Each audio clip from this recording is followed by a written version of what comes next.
मायके की लाज, दिल को छू लेने वाली कहानी।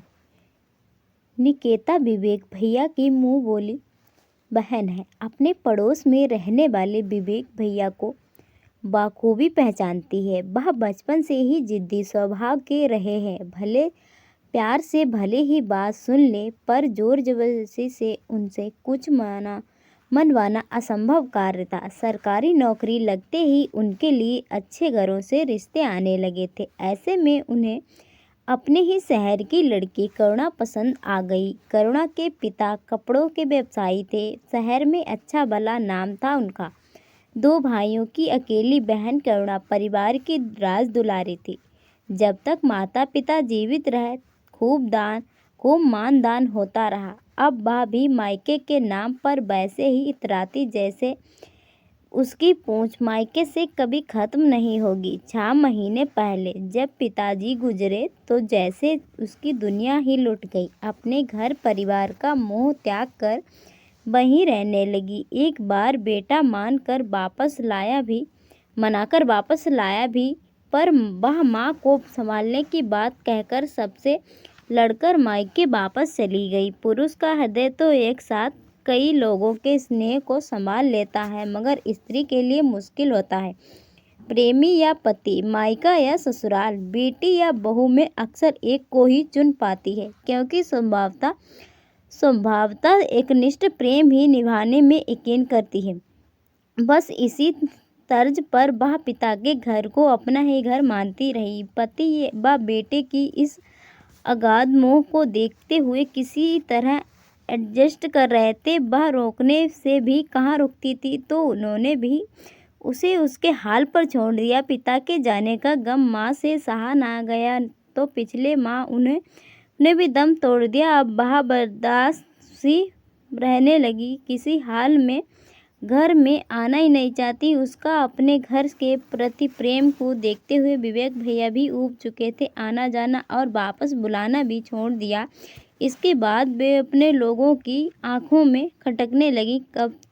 कब जाएगी ये। जब तक माँ बाप थे समझ में आता था, उनकी देख रेख में सहूलियत होती थी, पर अब जाने किसके मुंह में यही पड़ी है। पता नहीं इसके पति भी कैसे हैं, जैसे कोई मतलब ही नहीं, लेने भी नहीं आते। मेरे पति तो साथ जाते हैं और साथ ही ले आते हैं, मायके में छोड़ते ही नहीं। अरे मेरे साथ भी यही होता है। अक्सर उनकी पीठ पीछे बड़ी और छोटी भाभियाँ कानाफूसी करती, फिर भी उनकी बात को दिल पर लिए बिना पूरे मन से लगी रहती।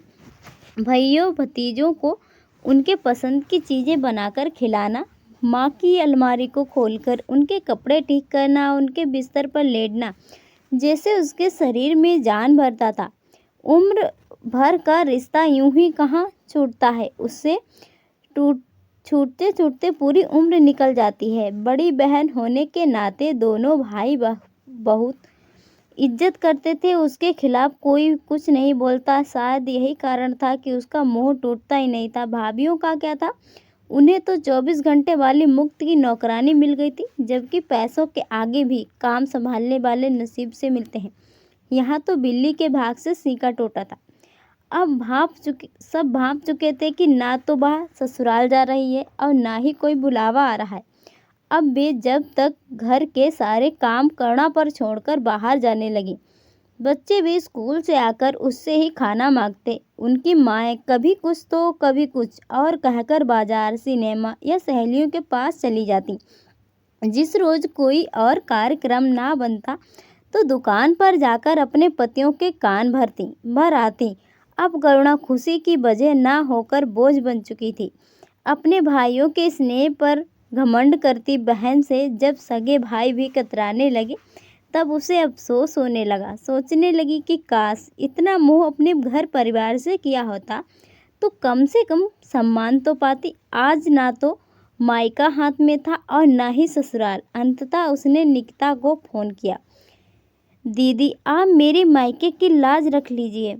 क्या हुआ भाभी, आप ठीक हो? निकिता ने उनकी घबराई आवाज़ सुनकर पूछा। अभी तक तो ठीक था, पर आगे का कुछ पता नहीं।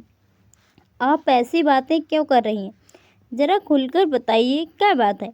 निकिता ने पूछा, जबकि उसे पता था कि करुणा भाभी विवेक भैया से झगड़े करके मायके में जा बैठी है।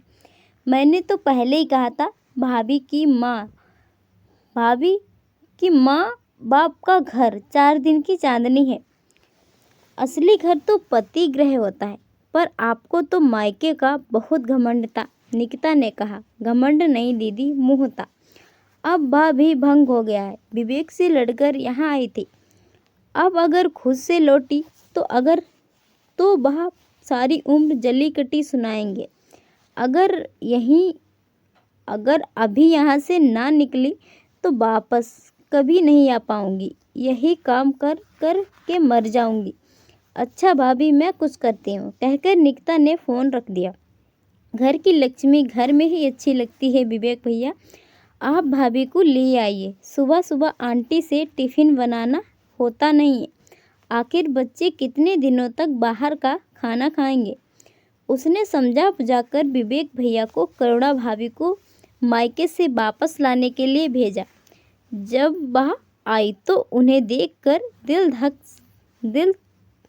धक से रह गया। आंखें अंदर तक धंस गई थीं। चेहरे की हड्डियां निकल आई थीं। वजन 10 किलो कम हो गया था। ये आजकल की लड़कियां मायके बुहार लेंगी, मगर अपने घर की रानी बनकर रहना भी रास नहीं आता इन्हें। सास ने ताना मारा तो उनके पास ना तो ताकत था और ना ही पुराना बाला जोक के पलट बार करती। चुपचाप अपने कमरे में चली गई और तकिए में मुंह छिपाकर देर तक रोती रही। ऐसा लगा जैसे आज सचमुच अपने घर आई हो। महसूस हो रहा था कि जब तक माँ बाप है तभी तक वह अपना घर है। मायके की गलियाँ तब तक खूबसूरत हैं जब तक आपके बचपन को पहचानने वाली नज़रें जिंदा हैं, वरना अपना घर ही सबसे सुंदर होता है। मन बदलने की ज़्यादा चाहत हो तो सैर सपाटे के लिए पार्क, बाजार और सिनेमा घर ही है ना। दोस्तों, वीडियो पसंद आई हो तो लाइक और शेयर ज़रूर कीजिएगा।